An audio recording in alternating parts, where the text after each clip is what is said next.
Welcome, students, to Lesson 16 of the Living World topic. In this lesson, the first of a sequence on hot deserts, we will be exploring the ideas about what a hot desert is and where they are located in the world, their distribution. So this is the basic introduction.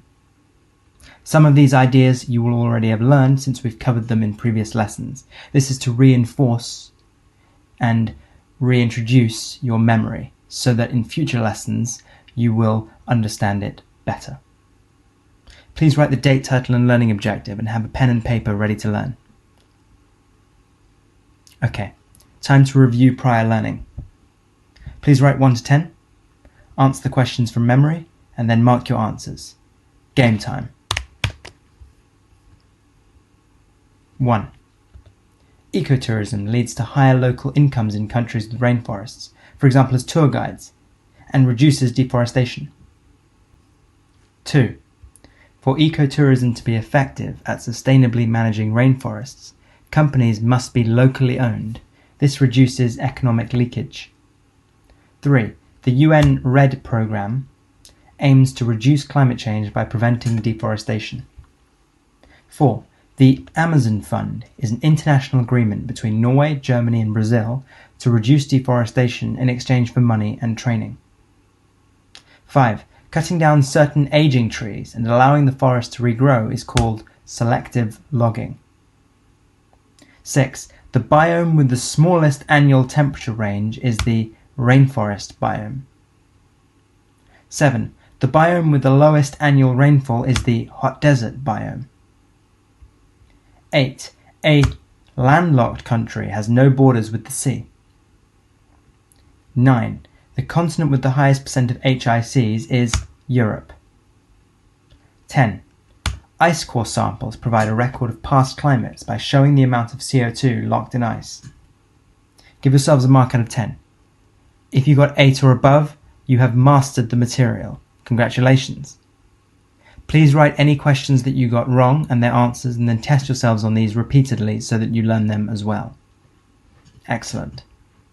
Okay, to introduce the idea of a hot desert, I'm going to show you a photo which shows an animal in a hot desert. And then I'm going to show you some questions next to it.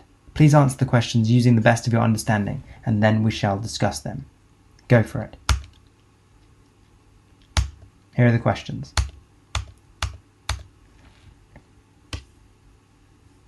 Okay, number 1. What is a hot desert? What do you understand a hot desert to be? Looks hot, clearly it's in the name. Looks dry. Maybe a hot desert is a place with sand. Maybe a hot desert is a place with few plants. Maybe a hot desert is a place that looks brown like this. Maybe hot deserts are found in Africa or in Australia. In this lesson you will find out that hot deserts are defined by the lack of rainfall that they have and their temperature. 2. Why do deserts usually have low populations? Well, for this question you should have said something like people need water to survive, for example for agriculture. Additionally, the intense heat makes working difficult, so that people would ideally not like to live in hot deserts. 3. Where are deserts in the world? Well, based on our lessons on biomes, you should have said that deserts in the world are located around the tropics of Cancer and Capricorn and usually around 30 degrees north and south of the equator. Finally, how might this creature that you see in the photo be adapted to life in deserts? Well, look at this creature and what it has which might make it survive in the climate of a desert. First of all, look at the colour. It's camouflaged with the background with the sand, which might make it more able to survive predators. It has spikes on it, which also allows it to survive predators. Maybe it doesn't need to drink as much water, or maybe it doesn't need as much food. Perhaps it hides from the sun during the day. In future lessons on deserts, you will find out more about this creature and how it survives. Okay, in this lesson, you're simply going to understand the answers to 2 questions. What is a hot desert? And where are they distributed around the world? Let's go. So the key phrase today is an arid climate. The word arid means a very dry climate which is due to low precipitation and rainfall. Specifically, an arid climate has less than 250 millimeters of rainfall per year. So, what is a hot desert? Is it, for example, a place that's very hot and has sand? Well, no. Hot deserts are not only places that are hot and have sand. In fact, only 10% of the hot deserts in the world are sandy deserts with sand dunes. Most hot deserts look like this. They are rocky deserts, also called reg deserts, R-E-G. Additionally, hot deserts can also be near the sea. They're not always inland. This is the Western Sahara in Africa, near the sea. Why are hot deserts possible near the sea? Well, seawater is saline, which means it has salt in it. Plants cannot grow using seawater because the salt kills them. Consequently, it remains an arid climate because that water that's in the sea does not provide any of the essentials for vegetation to grow. So you still have hot deserts with very low biodiversity near the sea because plants cannot grow, and consequently there's no food for consumers. So a hot desert is simply defined as a place with a high average temperature and a rainfall volume, precipitation annually of 250 millimeters or less in total. So if you had an imaginary bucket with a measuring guide down the side of it, and it rained throughout the whole year, and there was no evaporation of the water from that bucket, you would expect throughout the year the bucket would only fill up to 250 millimeters in height, 25 centimeters. Whereas in the UK, it's almost 4 times that amount of water. Here is a typical climate graph of a place in a hot desert. This climate graph comes from a town in the south of Algeria, which is in the middle of the Sahara Desert. 2 things will strike you immediately. First, look at the distinct temperature range between summer and winter. In the summer, average temperatures are searingly hot, 35 degrees, usually more in the sunny days. But in the winter, average temperatures drop down to just above 10 degrees. So why is that? Additionally, temperatures between day and night fluctuate significantly, with daytimes being much hotter than night times in deserts, the difference being much bigger than, for example, in the UK. The reason is that hot deserts are located at the 30 degrees latitudes north and south of the equator. These are high pressure latitudes where air is sinking. Because it's sinking and warming up, it cannot condense to form clouds. Because there are no clouds at hot deserts, during the day there's nothing to reflect the sunlight back into space, and so that sunlight heats up the ground and the desert becomes incredibly hot. However, at night, much like if you remove a duvet from your body in your bed, it gets much colder, because the lack of clouds means that none of the heat is trapped in the desert on the ground, and so the heat as infrared radiation escapes to space at night. So it gets much colder.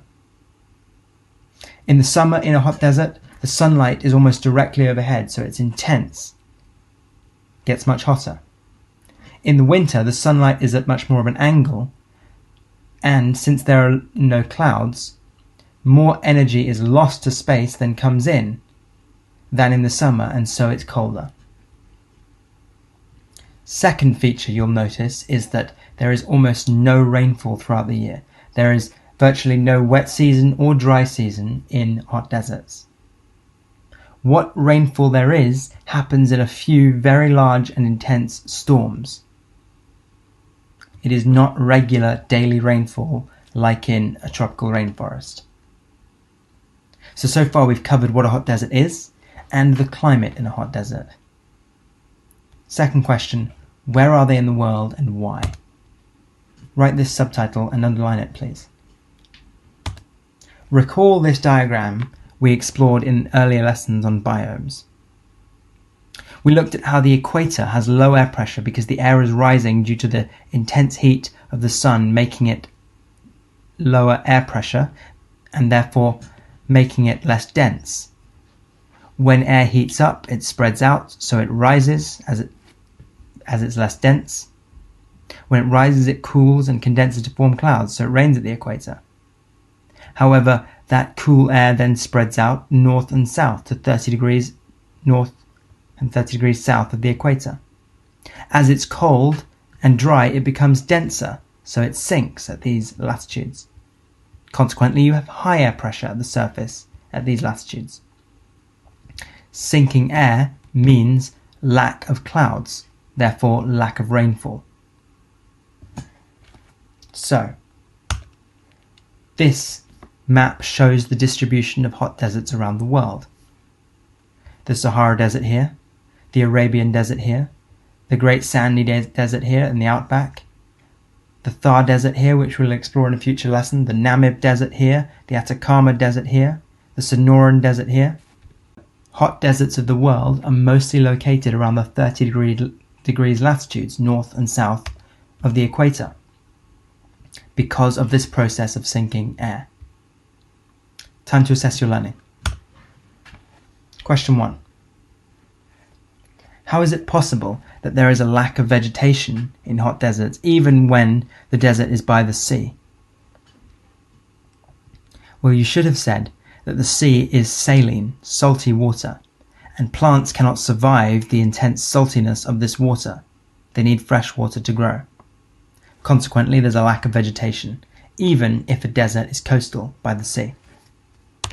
Question 2. Why are hot deserts distributed mostly at 30 degrees north and 30 degrees south of the equator? You should have said that this distribution occurs because of the high pressure belts along these latitudes, meaning sinking air, meaning no condensation into clouds, meaning no rainfall. Additionally, at these latitudes, the sunlight is still fairly direct, so it intensely heats the ground. And finally, what is meant by an arid climate? An arid climate is one that is very dry, defined as having less than 250 millimeters of precipitation annually per year. Okay, time to embed learning. I'm going to show you some questions. Please write them, answer them using your understanding, and then mark them in green, please. Go for it. Question 1.